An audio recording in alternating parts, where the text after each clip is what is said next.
Ada yang bertanya, kalau untuk jadi presiden di Indonesia katanya memerlukan biaya sekitar 9 triliun rupiah atau sekitar berapa?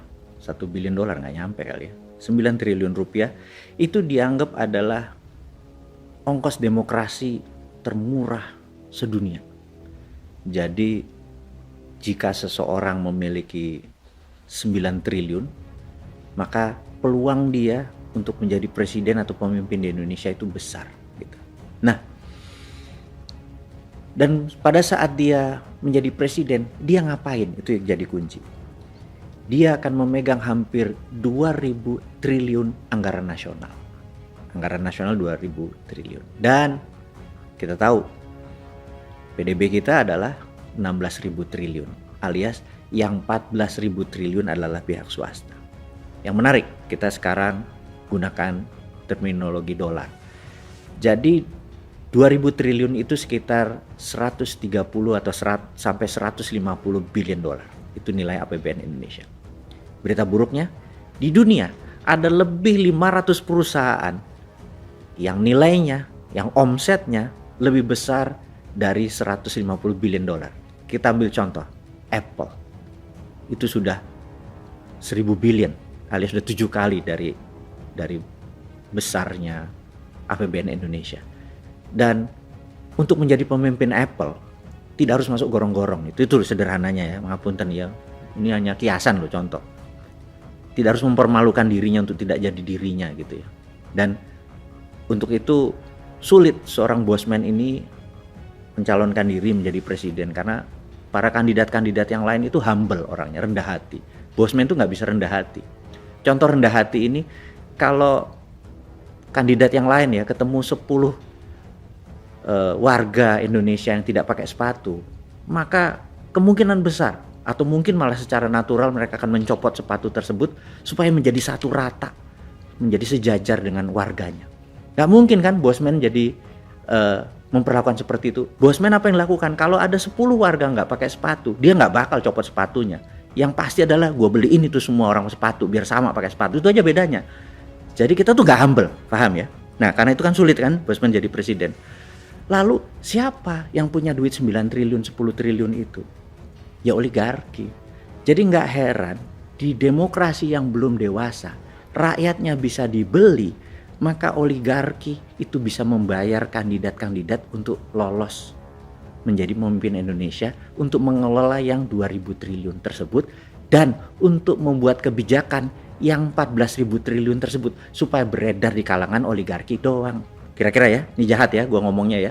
Tapi ini hanya untuk wake up call, untuk alarm doang, untuk lu pada bangun semua gitu ya, berpikir ada benernya juga kali ini bosman ngomong kayak gitu. Lalu siapa yang punya 9 billion itu yang tidak oligarki? Ya hanya bosman juga, tapi itu nanti ya rahasianya ya.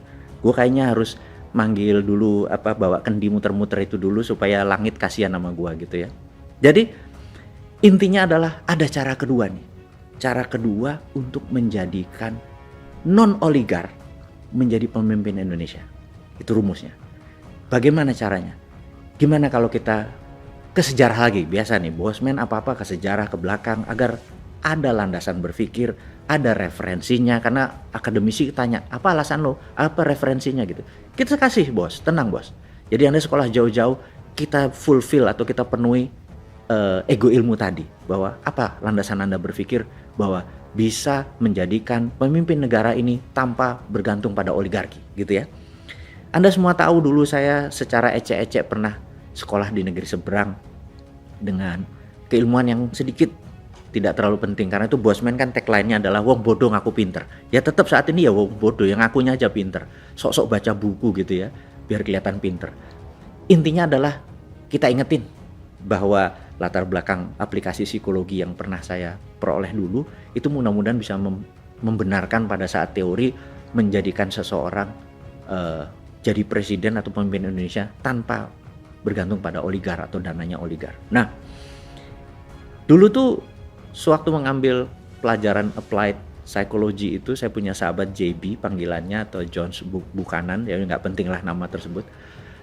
JB ini kalau adalah orang yang membuat saya seperti ini sekarang mungkin besar sekali. Jadi kalau kami ada pelajaran psikologi, misalnya waktu itu kita diajarin tentang underdog effect gitu ya, underdog effect. Wah, guru kita selama 2 jam di kampus mengajarin tentang underdog effect. Profesor namanya Profesor Stadler, well respect profesor di California gitu ya, dia mengajarkan. Terus wah, JB ini selalu exciting gitu ya, begitu keluar selalu dia bilang, lu ngapain nih gitu ya, nggak ngapa-ngapain, lu tolong gua. Jadi saya tuh selalu jadi victimnya dia, karena dia asisten dosen. Jadi kalau dia seneng, nilainya tinggi, dosen tinggal oke-oke aja karena muridnya banyak gitu ya. Nah, JB ini selalu bilang, what do you do? Nothing. Lu bantu sama gua, lu jadi cari responden gitu ya. What do I do? Gua ngapain gitu ya. Terus dia bilang, bawa flip chart 2. Terus di flip chart 1 dia tulis kecil gitu ya, gambar, terus tulis E gitu ya. Terus di flip chart besar ditulis B gitu ya. Terus kamu cari responden, ngerespon mana bela mana. Saya nggak ngerti. Waduh, ini tentang underdog effect katanya gitu. Terus ya gue ngapain gitu. Nanti lo bilang, ini negara A sama negara B ini akan berperang. Kira-kira lo berpihak pada mana gitu ya. Jadi udah ada salah dong lewat. Saya bilang, excuse me, permisi, saya lagi dapat tugas dari kampus untuk mensurvey. These 2 country are going to war gitu ya. Country A yang kecil sama country B yang besar going to war. Menurut kamu kira-kira negara mana yang bakal perang? Terus dia tulis di kertas, masukin, sampai kira-kira 100 respondents gitu ya. Nah, begitu selesai dibuka nih sama JB. Sahabat semua tahu nggak bahwa lebih dari 65% memilih country yang kecil tadi menjadi pemenang. Itulah underdog effect. Jadi sahabat semua, kalau nanti tahun 2022 akhir November katanya di Qatar ada pertandingan World Cup. Kalau Anda taruhan yang underdog ya, karena Anda dapat spread 2 nih. Lihat aja bahwa 60% pasangan Anda yang di bawah bakal menang. Ini bukan gua ngajarin judi, tapi untuk menceritakan bahwa underdog effect itu memang ada gitu ya. Jadi karena itu nomor 1, kalau kita posisinya underdog, chance kita menang 60%. Mulai paham ya? Nanti kita akan sampai sana nih psychologicalnya. Nah, sama kita kembali sekarang ke Amerika di tahun 1890 sekian. Itu oligar Amerika, ada namanya Vanderbilt yang memiliki jaringan kereta api, ada Rockefeller yang memiliki kontrol atas minyak bumi dan Jean Paul Getty, kemudian ada JP Morgan sebagai funder yang sangat besar, ada raja besi yang namanya Carnegie gitu ya, Andrew Carnegie. Orang kayanya luar biasa banyaknya dan benar-benar kaya. Bahkan kekayaan para oligar itu dibandingin kekayaannya Bank Sentral Amerika masih kaya oligar gitu ya. Untuk bukti. Kita teman-teman muda ini kan, Anda semua adalah gadget dan bangsa yang digital sekali. Zilenial dan milenial yang antara 40 tahun ke bawah ini Anda adalah generasi digital. Anda cek di Wikipedia. Di tahun 1899 Filipina waktu itu minta merdeka dari Spanyol, dan syaratnya Spanyol gampang, minta bayar 20 billion US dollar. Valuasi kira-kira waktu itu ya, tentunya dalam mata uang, bukan dolar. Dan Filipina tidak punya uang seperti itu, maka Filipina meminta Amerika, karena itu dalam pandangan lain Filipina adalah negara yang dimerdekakan Amerika dan Filipina adalah bangsa yang dikontrol oleh Amerika, karena kemerdekaan dibeli. Beda kayak Indonesia, kemerdekaannya pakai bambu runcing tumpah darah. Indonesia memang fight memperoleh kemerdekaan tersebut gitu ya. Sekali lagi, kita bukan merendahkan Filipina, tapi sejarah bangsa itu membuat berbeda, kita harus respect satu sama lain. Nah, pemerintah Amerika waktu itu tidak punya 20 billion dolar. Pemerintah Amerika minta ke Andrew Carnegie. Apa yang terjadi? Andrew Carnegie membayar kemerdekaan Filipina, yang sampai dia mati dia nggak pernah menginjak Filipina. Nah, karena Andrew Carnegie disebut bapak filantropi dunia, bahkan foto Andrew Carnegie ada di Bill Gates. Karena itu Bill Gates mengklaim dirinya adalah the biggest filantropi atau penyumbang, tapi dia nggak akan pernah bisa. He never could be like Andrew Carnegie, karena Andrew Carnegie better, dia memerdekakan sebuah negara. Nah, jadi kita lihat oligarnya itu lebih kaya daripada bank sentral gitu. Nah, karena oligar itu kaya, presiden-presiden Amerika siapapun itu pasti oligar yang membiayai gitu ya. Nah, sampailah di tahun 1910, 11, 12 sampai segala macam, di mana oligar itu sangat kuat mengendalikan, kaya miskinnya sangat ekstrim, buruh itu nggak ada nilai dan sangat rendah kesehatannya, kelayakannya untuk hidup sangat rendah, dan banyak yang gerah, sudah yang gerah. Nah, sampailah suatu hari ada 3 orang kalau di Indonesia ya, kayak lembaga survei gitu ya, yang suka mensurvei konstituen atau mensurvei calon kandidat gitu. Nah, 3 orang ini sedang duduk-duduk di kafe, kemudian dia menengok ke samping, itu ada satu orang senator, ya cukup biasa aja, nggak dibilang loser tapi juga nggak dibilang spesial. Senator ini bernama Warren Harding gitu ya. Nah, dia tinggi, besar, ganteng, dan dia lagi shoe shining, lagi nyemir sepatu, kan dulu duduk itu ada yang nyemir. Terus mereka bertiga ngeliat, wih, ini orang keren juga, boleh juga nih kita jadiin presiden gitu ya. Itu kata 3 orang itu. Terus mereka bertiga datang ke Harding, dia bilang, lu mau jadi presiden Amerika? Harding bilang, oke, tapi lu ikutin gue ya. Dia ikutin tuh bener-bener, dia ngomongnya ngomongnya di draft, tindakannya. Dan kebetulan Warren Harding ini tinggi gitu ya, 6 feet something gitu, 180 hampir 190.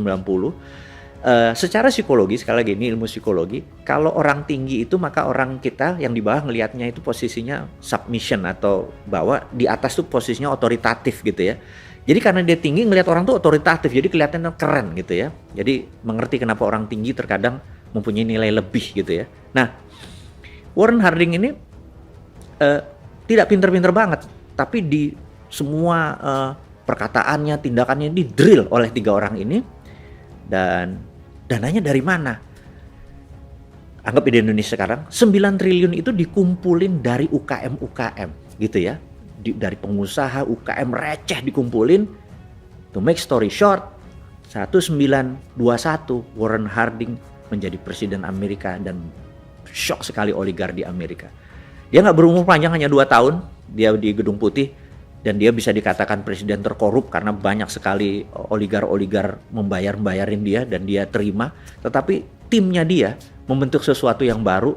Dan oke, kita skip ceritanya, tapi Anda boleh lihat detailnya tadi, bahwa sejak saat itu puncaknya nanti adalah di tahun 1930 krisis karena terjadi serangan terhadap peraturan dari negara, menekan oligarki, menekan para konglomerat, membuat UKM naik. Intinya banyak yang sakit hati di oligarkinya. Intinya lagi tahun 1930 Wall Street collapse gitu ya. Nah, collapse-nya Wall Street ini membuat dunia goncang, membuat Nazi akhirnya bergerak di Jerman dan lain sebagainya. Tetapi saat ini Amerika tuh menjadi negara yang paling adil, di mana jumlah orang kayanya, UKM-nya, dan negaranya benar-benar 1:1 menjadi seimbang. Kalau dulu ini 80% gitu ya, yang ini 10%, negara cuma 10%. Sekarang menjadi berimbang. Dan Warren Harding itu game changing, bisa dikatakan game changing. Jadi sahabat semua, bukan berarti untuk menjadi presiden itu harus oligar sebagai fundernya. Tetapi bisa juga kita memilih someone menjadi Warren Harding yang akan membela para UKM, para pengusaha receh, para buruh, para nelayan, para petani, untuk bergandengan tangan menjadi sesuatu yang baru di Indonesia. Ini game changing. Habis itu akan seimbang, oligarnya, rakyat umumnya, UKM-nya, dan negaranya menjadi seimbang. Dengan kekuatan 3 hal inilah yang membuat Indonesia ke depan menjadi the strongest country in the southern hemisphere sekali lagi di wilayah selatan Katulistiwa. Dan 2045 itu hanya pada saat ulang tahun Indonesia ke-100 itu baru hanya 23 tahun lagi dari sekarang. Dan tidak mungkin kalau ini semua terjadi di 2024, Indonesia akan menjadi negara yang powerful dengan tidak menghilangkan oligar, tapi menyeimbangkan kekuatan pasar dan kekuatan pengaruh. Saya rasa pelajaran kali ini adalah sampai di sini dulu. Terima kasih buat Anda semua. Salam sehat selalu.